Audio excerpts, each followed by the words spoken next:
Makadi vantatsi. Ndiripo hangu. Zita ndiani? Inonzi Chenge Priscilla Jones. Priscilla Chenge Jones.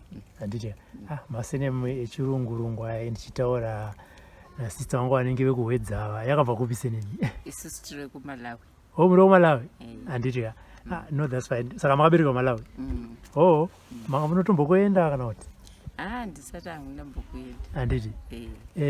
Makazodzidza muno muZimbabwe? Yeah, ndadzidza kuno paSanindo 2 primary school nepaGirls High.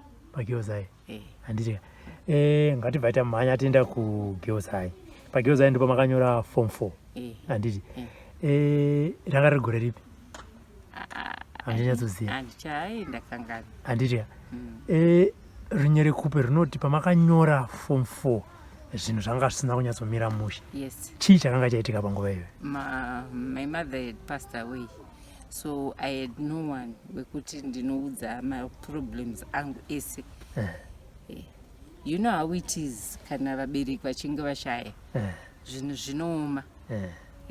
Saka inini my mother passed away, saka ndandisina munhu wekuti ndinoudza maproblems ekuti zvinhu zvangu zvakamira so kana kuti zvichazomira so zvichazoenda zvakadai so zvichaendazoenda zvakadai so.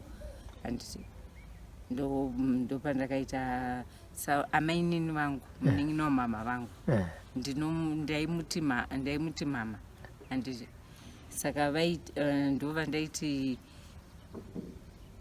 ndaivati mama, saka ndova ndainyanyotaura navo stereki kakawanda kacho amainini vangu avo, because amainini vangu ndaivati zvandaivati mama kuti ndinge ndiri zvandiri, ivo vaishanda kuMoonlight vari accountant.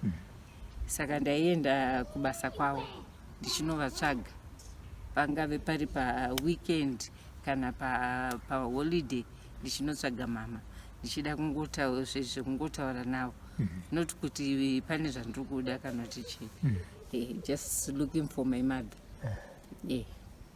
Anditi saka amainini ava ndo mama here kana kuti munin'ina wamama wangu?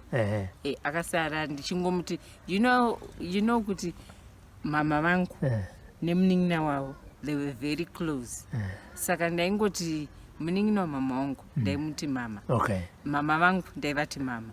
Saka zvekutoti mukaona mama vangu mukaona munin'ina wamama wangu hapana difference yamaiona, because vese ndaingovati mama. Vese ndana mama kwandiri. Pamainyora olive apo ndo pakashayika amai venyu? Ndobva pekugara patanga kunetsa? Ndobva patanga pekugara patanga kunetsa. Ndobva ndatanga kutamba nhamo. Munoziva nhamo yekunyasoti handina munhu wekuti ndinoudza kuti ndikuda chakati, ndikuda zvinhu zvakati. Saka amainini vangu pavakashaya ndakasara ndakugara na mama wangu. Pavakashaya ndasara ndakugara namainini. Amainini ndo vangu wamama, akutoti chese chandoda ndinochiwana kubva kuna mainini, chese chanei nchida ndochiwana kubva kuna mainini. Still mubvunza kuti chii chakazoita kuti muve street kid imi makanga muchigara namainini? Amainini vangu vakazoshaya. Okay. Ndobva ndasara ndiri Norway. Muri one? Tiri tumba medu, me and my brother. My brother mudiki kwandiri. Aidzidza paAlan Wilson anonzi Terence. But I couldn't go kune hanzvadzi yangu ndichinomuti zvakati.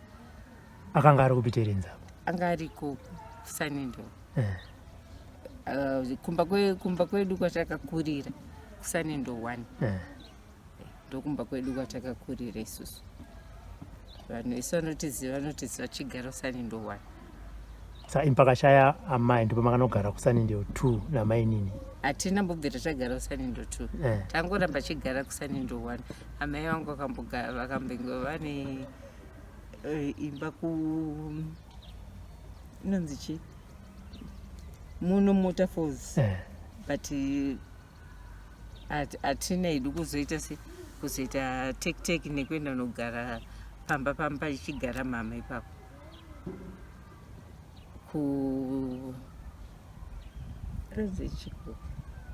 prospect ndokwavaigara mama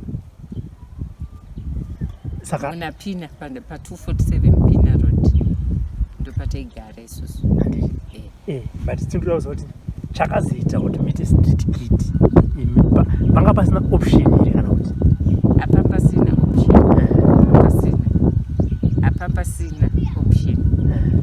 option jaipambasina and chinhu chandakatadza kuenda kunoita house girl kunoita maid. You know how it is kunonzi nditange kunonzi ita izvi ayayo inini am very short tempered saka zvokuti ndizoonekwa ndiri kunzi ndazotukana nemuridzi wemba pamusana pekuti ndinoda kuti maybe ndasiya pamwe pano pane dasti kana ndichiti ndaita saka terenzi akanga ari kupa terenzi anga ari kusanindo pamba makakorera okumba kwagogo gogo vacho ava muneng'ena wagogo vamwe okay anga achiri kuenda kuchikoro anga achiri kuenda kuchikoro paalan wilson akatopedza akatonyora akapedza akatonyora akatopedza saka pamanga muri street kid ndikupi kwamanyatsogara chaiwo chaiwo mutown kuna 4th kwekwe panonzi pabhasi renga mutown panotengeswa maruva panonzi apa paharare gardens harare gardens pana 3rd but ndaiwanzogara mutown ndiri kusaidi saka maiti mukabva mustreet muenda kuchikoro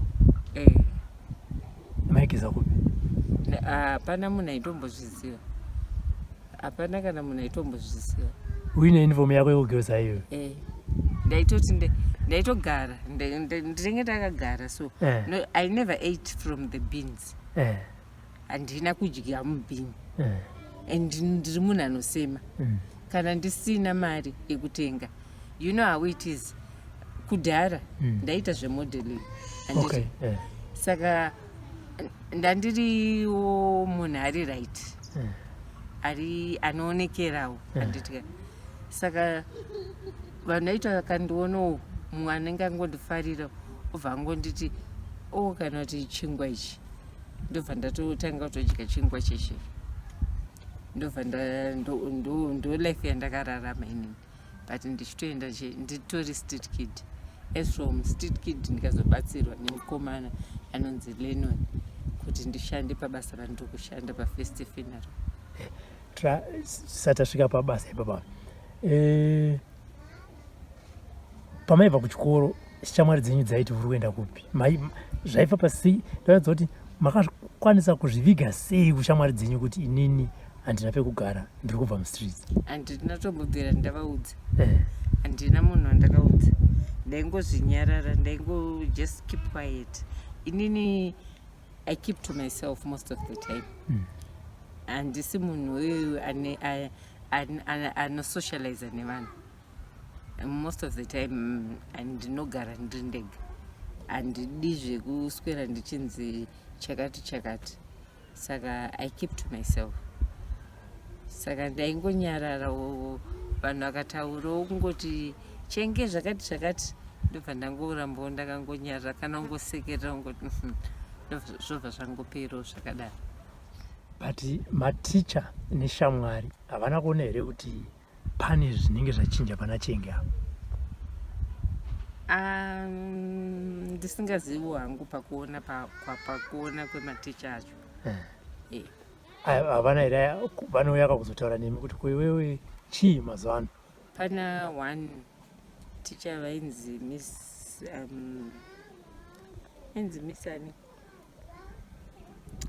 ndo apa vaitambawo namama wangu futi ndo vainyanyonditi kana une zvauri kuda ndione ndopota ndichikupa chero shamwa dzamama wangu chaidzo dzisiri dzekwamainini shamwa dzamama wangu chaidzo votouya votonditi zvoni iwewe life yakamira sei uri kude chii and getting me the sanitaries, soaps and all that stuff. Yeah. But I never used to tell anyone kuti andina kwekugara. Zvaingoperera mwana dzimwe dzenguva ndaichema. Okay. Ungozvichengeta ndega mwana so ungotanga ungochema ungozviti zvichapera. Mwari haasi wemunhu wani. Mwari anochengeta. naTerenzi maimboonana here baba? naTerenzi aitondigira chikafu mustreet imo. Haana here kumboti vanhu vatidzokai kumba? Aya hapana paimbonditi dzokai kumba because magariro acho anga asingaiti, but chikafu hanzvadzi yangu yaindipa. Saka ko gogo avaiti muri kupi?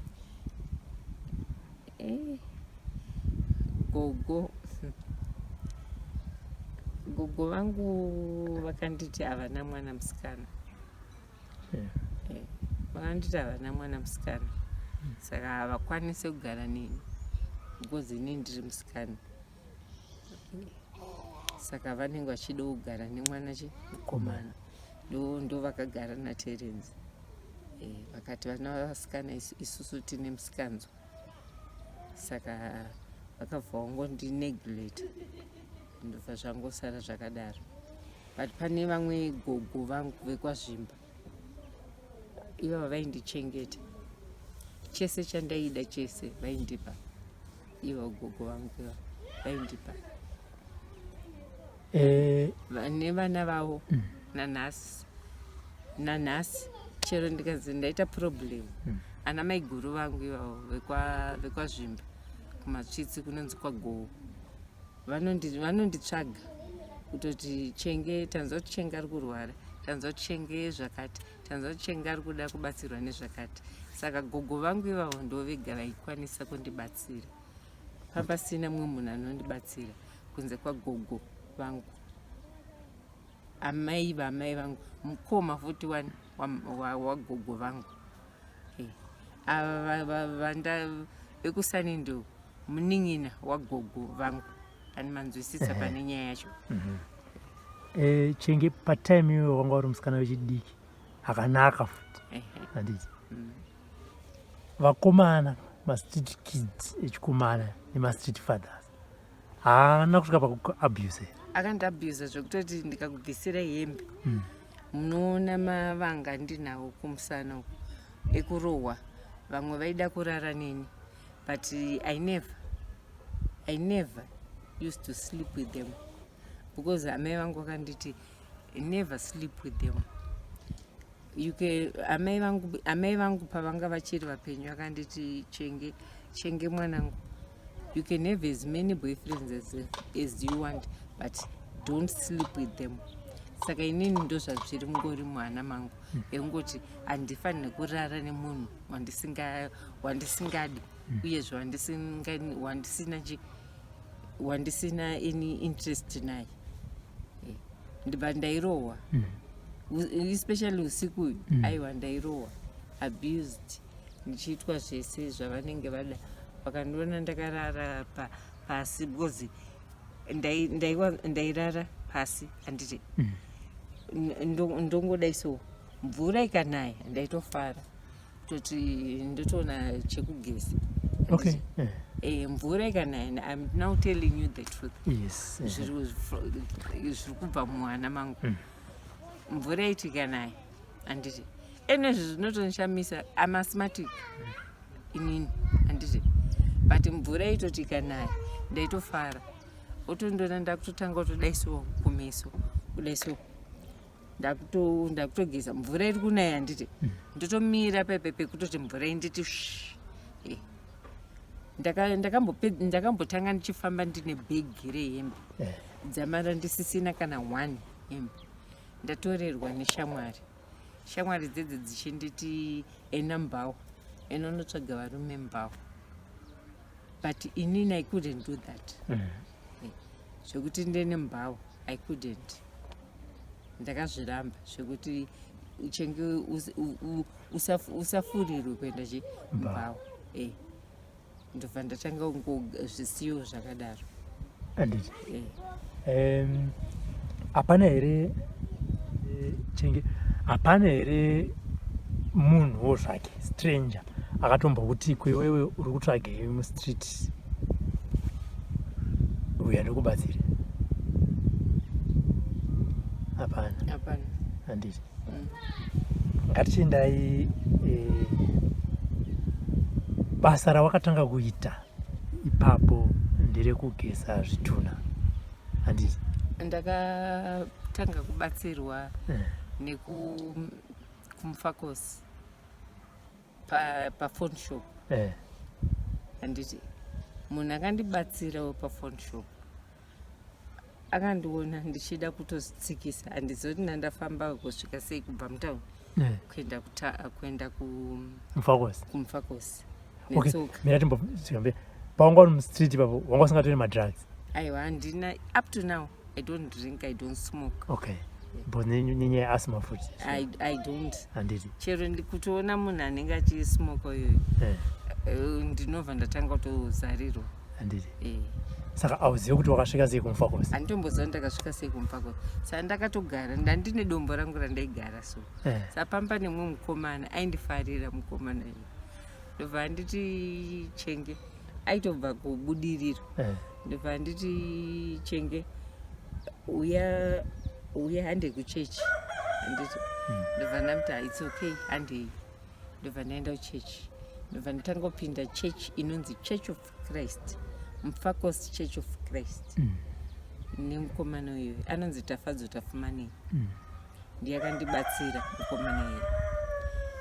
Ndagara ndapinda. Manga masangana kupinda Tafadzo? Akandiona zvezvekuti ndendagara sekungogara kwandakaita kudai so. Saka Tafadzo uyu anenge achienda kubasa kwake achingondiona every time now and then. Saka wanga wagara kumfakosi? Ndisingazivi kuti ndiri kupi. Okay. Saka Tafadzo ndopakandiona kwaitonaya. Ndopakanditi kuchechi kwedu kunechi all night yemayouth. Saka handei kuchechi. Ndobva tasumuka pataenda kuchechi. Taenda kuchechi ndobva munoziva zvezvekuti unodya chikafu. Munhu usingawane chikafu ukachiwana unoita kunga mena. I ate achindipa chikafu chekuchechi kuti Chenge idya chichi makuseni manje. Nhamo yangu yanga yaipa makuseni pekuti chechi yapera 6 dzakwana.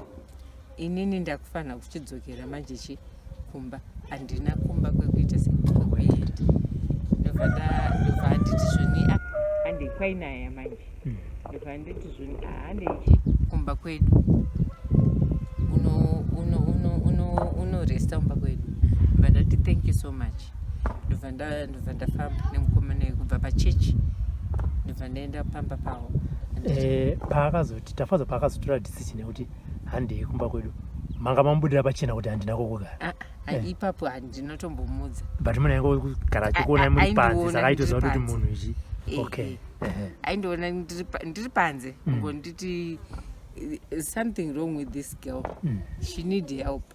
But how am I supposed to help her kana ndisati ndataura naye? Okay. Ndobva atonditi Sara ukarara. Handiti kumba kwavo indakuenda kubasa. Aigara nani kumba kwacho? Aigara ega. Okay. Amuna mai vake vangu vakaenda kumusha. Okay. Mva ndichisara wakarara. Ini ndozodzoka ndichiita senichikuona ndikati it's okay. Mva ndasara mva ndarara. Akadzoka. Handitombozoti akadzoka nguvai. What I remember was kungonzi Chenge chimuka udye. Abika. Saka patanda kudya manje angabika rice nebeef because iye anga asingadyi chicken. Ndopakazonditi Chenge unombogara nani chichi ndobva ndatanga kumuudza manje, saka I started crying. Ndamuudza kuti inini life yangu yakamira so, handina munhu wogara naye, zvinhu zvangu zvakamira so chichi mama wangu akashaya. Ndobva ati do you mind ukagara ako panapa? Ndikati I'm more comfortable ndiripo hangu panapa. Ndobva ndatanga kugara pepe naTafadzo uyo. Ndogara kwandakaita Mufakosi naTafadzo. Ndagara kuMufakosi naTafadzo, ndagara naye for 6 months. Ndakabva ndatanga kushanda pane imwe phone shop kuMufakosi ikoko, ndichibatsira zvezvekungoti vanhu vaindiono ngoti ndichienda kumashops ngoti musikana uyu ndikamutora ndikamutraina ndo mazuva emayo phones. Ndobva ndatanga kushanda paphone shop paSilvester. Silvester iyoyo akutondibatsira.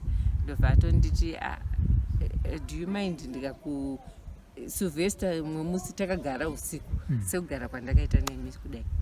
Ndobva nditi Chenge do you mind ndikakuita se ndikakurentera a place yekugara? Ndikati I don't mind. Ndobva atanga ndobva nditsvagira pekugara. Manga mamudzere kuti mbona Tafadza kuskumba kwangu ari ngondibatsirawo. Saka iye akabva atanga kundibatsirawo Silvester uyo. Ndobva atanga kutondibatsirawo, ndakutogara chi akutondirentera and all the stuff. Ndozvakaitika ndiri kuMufakosi izvozvo. Makazobva sei kubasa rekuphone shop? Kuphone shop ndakazobva because ndaitsvaga basa ndaitsvaga basa in fact kubasa kwandaitsvaga kwainzi kuBacknock Funeral Services. Saka Backnock Funeral Services ndiye vakazonditi aiwa paFirst Funeral Service pari kudiwa female mortician. Iwo uitoenda paFirst Funeral pakudiwa female mortician, unogona kuita lucky.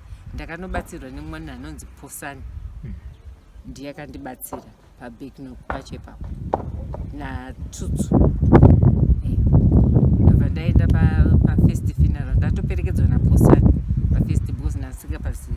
Batasvika paFirst Funeral pepe. Ndasvika paFirst Funeral ndataura kuti ndikutsvaga basa chichi but ndakaita almost 3 months ndisandanzi uya kubasa. Pandakazonzi chiuya kubasa ndakafara zvekutoti ndakuenda kubasa zvinhu zvangu zvaraiti, handiti I'm now a working class. Ndakushandawo ndamortician ekugeza zvitunha at the age of 17. Ndobva ndatanga kugeza zvitunha ndiri paFirst Funeral pepe. Chakaita kuti musarudze basa iro chii? Maingotsvaga basa kwese here kana kuti? Ndaitsvaga basa kwese chero kune mashops kunoitwa zvekutengesa, ndaitsvaga kwese. Saka handina kushop, handina kwandisingaendi kunotsvaga basa. Asi remuphone shop ranga rapera? Aiwa, remuphone shop ranga riripo, but ndaingoti ndikuda something chinonyatsondita kuti ndinziwo this girl uyu musikana uyu ndiri munhu akaenda kuchikoro, ndakaenda pagirls high inini kunodzidza pagirls high. Amai vangu vachindibhadharira fees pagirls high. Ndozoonekwa ndiri kungoita zvinhu zvisina nebasa rese. Saka tomboti kubva pamakatanga basa iranga rigore ripi? 2006 13 September 2006 kusvika gore nei 2020. Yes. Mageza zvitunha zvingani? Da zvakawandisa kubva 2006 zvakawandisa. Zvakawandisa. I can't even count. Okay, namba inganeti pazuva tingati mungageze zvingani as inini to my own experience more than 10 bodies per day. Yeah, ndinoita 10 bodies. Ndichipedza kugeza imwe ndichitora imwe, ndichipedza kugeza imwe ndichitora imwe, ndichipedza kugeza imwe ndichitora imwe. To my own experience. Yeah. Basa iri kuona chitunha kunotyisa. Exactly. And kunorwarisa. Then kuzochigeza. Motivation ya Chenge inobva papi? Motivation yangu yakabva mukuti ndaire mustreet nditi ndagara mustreet kudaro. Munongoziva life yemustreet how it is. Life yemustreet is very hard. Munongoziva kuti iri hard life yemustreet. I suffered a lot ndiri mustreet. Kusvika ndatozongoti as long as ndawana basa pandenge ndangowana ikoko and I don't mind. Ndobva ndatanga kugesa zvitunha ndiri pafirst funeral service. Bosi vangu vakazopedzisira vandibvunza kuti Chenge, how come you are the first person kusvika pabasa, the last person kubuda pabasa? Ndobva ndaudza bosi vangu chokwadi kuti inini situation yangu yakamira so handina kwekugara, zvinhu zvangu zvakamira so bosi vangu bva vanditi alright, ndokwanisa kuita se kubatsira chitsvaga imba. Ndobva ndabatsirwa, ndobva ndatanga kurenta. Ndakarenda kusanindo kwacho ndakakurenta zve1 month. Ndobva ndangoti handisi kuda because inini I grew up musanindo. Ndandagara kusanindo 2. Imba iyoyo ndakatoitsvagirwa nehanzvadzi yangu ndakatomuti Terence ndikuda imba zviri agent. Terence vanitsvagira imba kusanindo. Ndobva ndagara pamba pepe zve1 month. Ndipo pandakazobva kusanindo. Pandabva kusanindo pandazoyamba nditanga kugara muno Motorfalls. Ndichitanga kugara Motorfalls ndakatanga kugara Parktown pakona inonzi kona chini 5th na Parkway. Ndopamba pandakagara papo. Ndagara for almost a year ndiri papo. Ndopandasangana nababa vevana vangu. Okay. Vamwe vanoti basa rekugeza zvitunha unofanira kunge uine munhu ane mushonga inokusimbisa.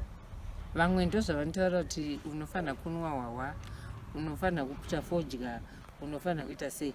But as for me, I don't want to lie to you. I don't drink, I don't smoke. Ndingori zvandiri izvozvizvi.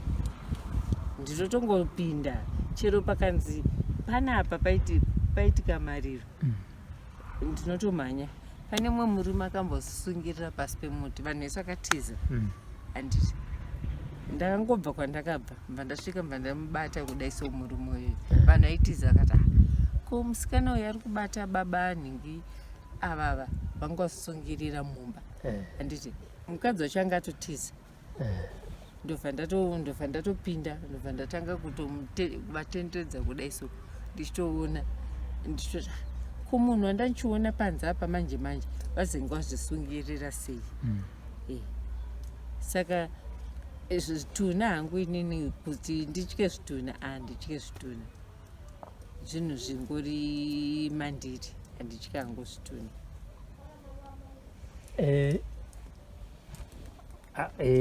Ana gogwa vaiti hatina vana vasikana, muchiri kumboonana? Tinoonana kumariro. Kukaitika mariro. We see each other kumariro ikoko. Handiti Terence ari kupi zvinezvi? Terence ari kubasa kwake zvinezvi. Okay. Handiti. Yeah, he's married. Ari kubasa kwake. But I don't want to lie. My brother anomira neni. Whenever I want anything, he's always there. Kana kundibereka kumusana, sacrifice. Pane pandakarwara 2017 ndakarwara ndisingaoni. Hanzvadzi yangu ishanda TV sales. Aiudza boss wake kuti my sister is not feeling well.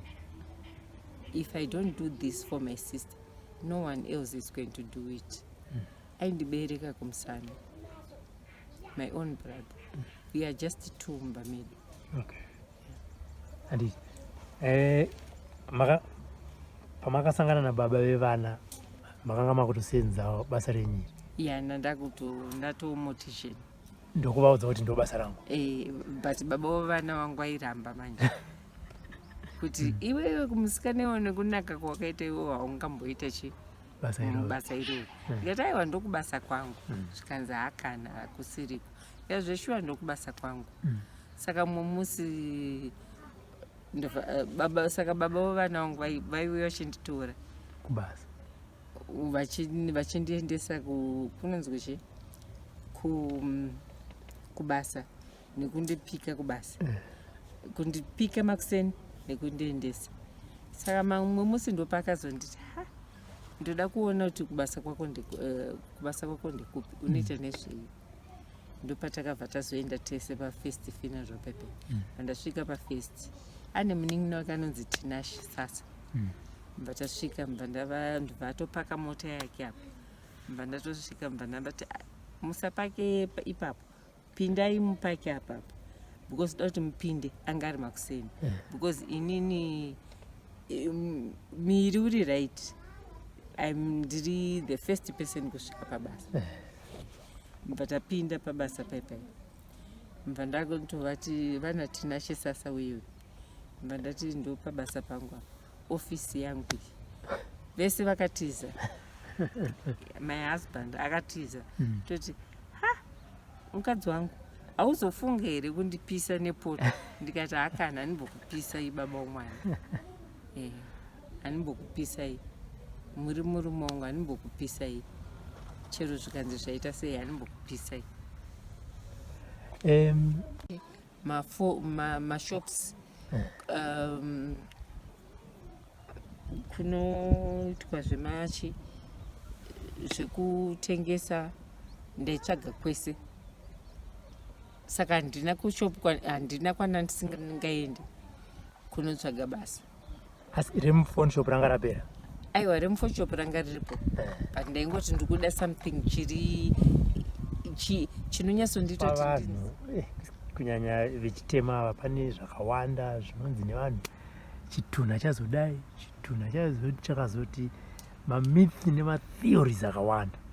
Pane here a strange thing chakamboitika pane board chamakati izvi pamwe zvinotoda vanhu varidzi vemunhu varipo? Ya, pane mabodies andakasangana nawo inini akawandisa. Pane vamwe vanhu vandakabatsira zvemushonga, vaita zvemushonga zvavo izvozvo. Handiti saka vaida kupinda mumochari. Inini mumochari pafirst funeral mazuva nezvandichaziva hangu mortician ndapa reception. Mazuva chandaita ndaitsvaira mumochari ndigonyatsoshayina. Ndofunga maona mashainisiro andaita mumba mangu. Saka ndakatoshayina paipai. Saka vanhu vainbva kutanga kutonditi toda kupinda, toda kuona munhu wedu. Ndikati aiwa hamupinde, mupinde, munoti inini.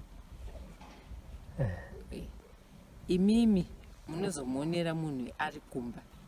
Saka vanhu ava pavakazoendawo kwaTB Joshua, vasvika vachinzi naTB Joshua, this girl endai munoona musikana, she's very young, mwana yeye wekufirst funeral, munobatsira mwana yeye. Vakazoita pasta. Nanhasi pasta ivavo vari kunditsvaga, but handambobvira ndaenda hangu ndivaona. Vaida kuita sei pachitunha ichi? Havasirivo ivo vaida. Okay. Pasta ava ndo vane hama yanga yashaya. Handiti. Okay. Saka hama dzavo ndo dzaida kuita something marituals pachitunha. Handiti.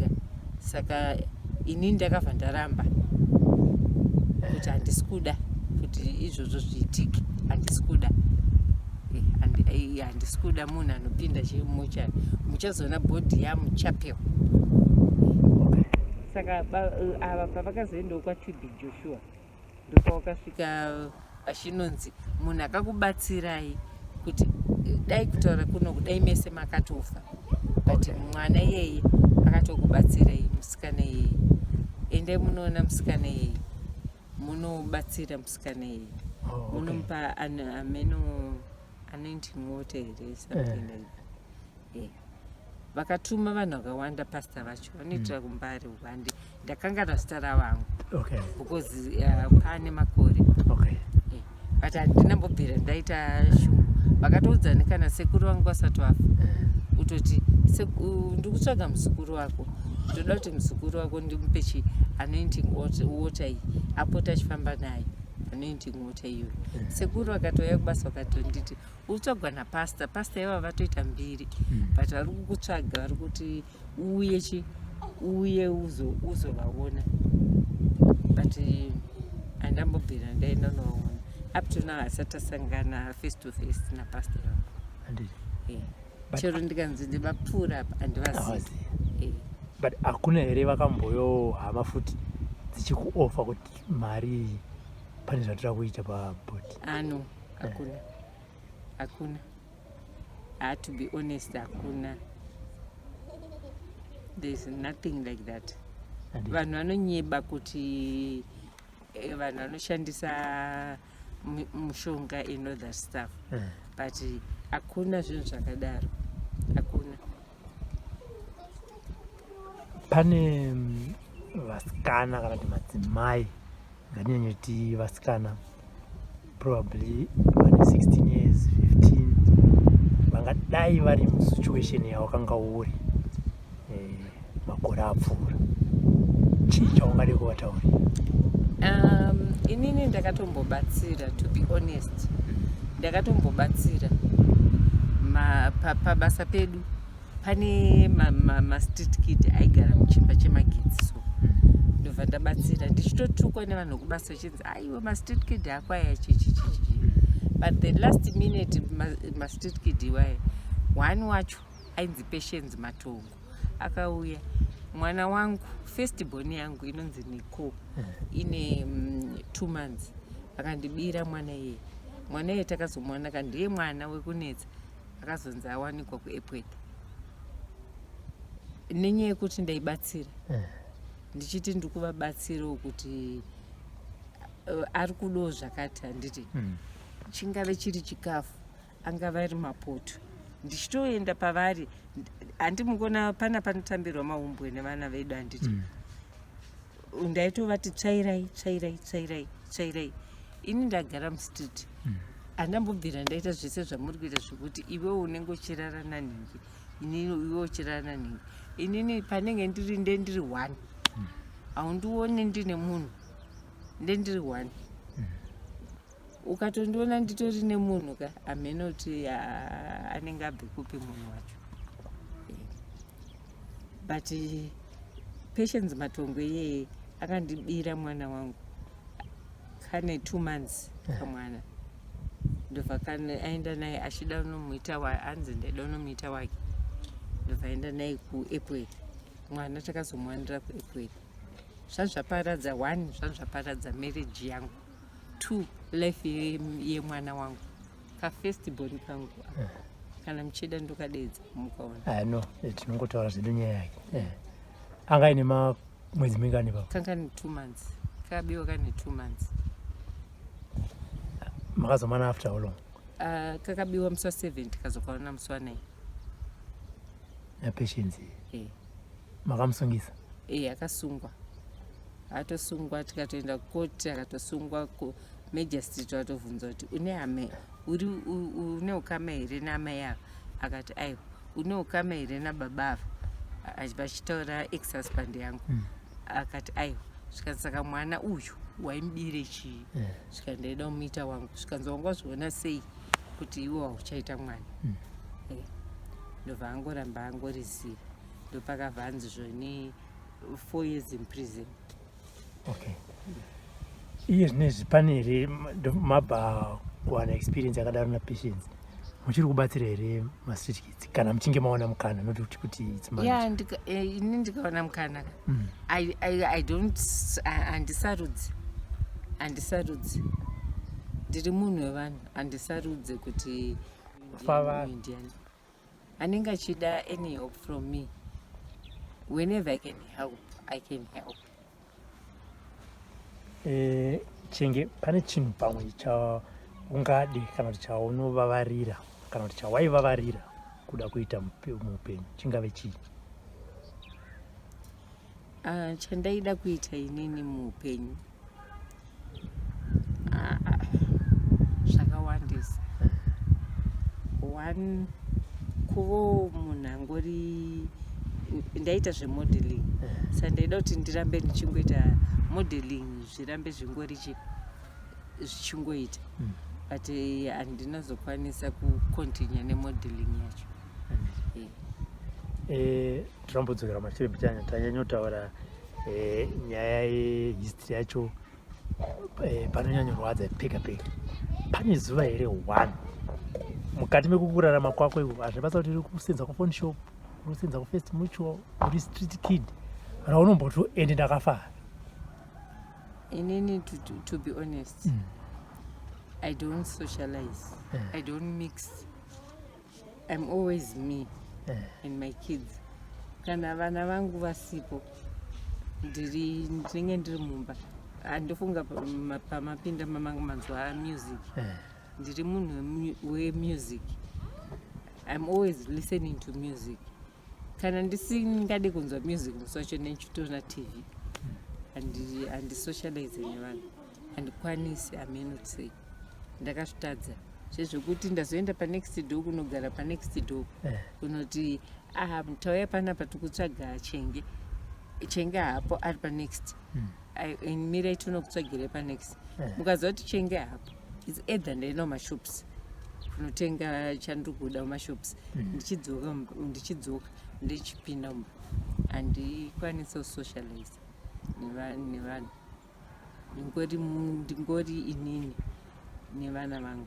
Handiti uri munhu wakaenda tingati through a lot in life. Yes. Nezvinowana tumukomana nemusikana futi. Yes. Handiti nikona nishona. Wakavatarisa nepawakaenda napo iwo shiro yako unoda kuti vana vako vakure zvakaita sei? Ndoda kuti vana vangu vagoenda kuyunivhesiti vagodzidza vagoenda kuyunivhesiti vagorora ndikutogoitwawo amwene amwene nambwe tongobatawo vasukuru vangu because inini amai vangu havana kukwanisa kubata nikona nishoni. Saka inini ndikutoshuvira kutoti Mwari ngaandichengete ndigobata mwana waniko ndigobata mwana wanishoni ndigosacrifice everything kuti niko nanishoni vaende kuyunivhesiti vadzidze. Saka mati kubasa ezvinezvi mapa reception chakazoita kuti muchinje chii? Maneta No, not ndaneta. Ndakamboita problem handakuziva kuti pandaiberekwa nehanzvadzi yangu. Okay. Eyesight. Ndopfeka maspecs. Saka eyesight yangu yakamboitawo poor eyesight. Ndobva ndatanga kugara ndobva ndatanga kurwara. Ndakarwara singaite svika paextend yekutoti hanzvadzi yangu ndiye munhu aindiona nevanhu vekubasa kwangu nevanhu vekuchechi kwandinoenda. Pane here muri munayo basa munaro chechi munoenda, pane here chimwe chamunoshuvira kuda kuita chekuti munhu kana akateerera anokwanisa kutambanudza ruoko rwake anokwanisa kukubatsirai chii? ya kafoundation kangu kekuda kubatsira mastreet kid and chero pandakaita modeling do you know kuti ndakavhunzwa mubvunzo kuti uda kuita handi kana muchimodhela pachakazoita kuti ndiite misanindo ndakavhunzwa kuti ukawina tikakupa mari uda kuitei nemari iyoyo nandisati ndambofunga kuti ndichaita street kid ndikati zveninini ndoda kubatsira mastreet kid saka shuwiro yangu iri ndeyekuti ndikaita mari ndoda kubatsira ndoda kubatsira kafoundation kangu kungoitawo kafoundation kangu kekuti ndinokwanisa kubatsira there and there pandagona pacho ndobatsira ipapo. Ngatiti pane vanhu vada kukubatsirai ungavape here nhamba dzenyu dzemobile? I am comfortable, very much comfortable. Handiti? Yes. Taurai nhamba dzacho tinzi. 0772 619 927 or 0712 507 41 507 ngatitange 0772 619 927 0772 922 417 0712 507 415. Handiti? Yes. Tinotenda vanhukadzi nenyaya yamatipa. Tinovimba chekuti pane vakateerera nevari kuona ndofunga vadzidzawo zviviri kana zvitatu kuti kana waita street kid hakusiri kupera It's not the end of the world. Yes. Handiti? Mashoko enyu ekupedzisira. It doesn't mean kuti vanhu vanondiona ndichifamba ndingavati chii kuva street kid. It's not the end of the world. To be honest, it's not the end of the world. Ndinongofarira inini I like munhu wese anenge auya pandiri ndinongofarira anenge ada kusocialize neni. I'm comfortable nekusocialize nemunhu iye tinototaura nyaya tichitoita anti apa ndakuintroduce kuti ava ndisisi wangu. She's my next door but ndiye munhu anotoziva kutoti mainiko varwara andonzi mainiko mainiko varwara mainiko this mainiko that nevanhu vekuchechi kwangu ndopinda evangelical church ndova ndotoziva kutoti tine hama yedu mainiko iri kurwara saka zvese zvinenge ingoriwo shuwiro yangu yekungoti pandenge ndakwanisa napo ipapo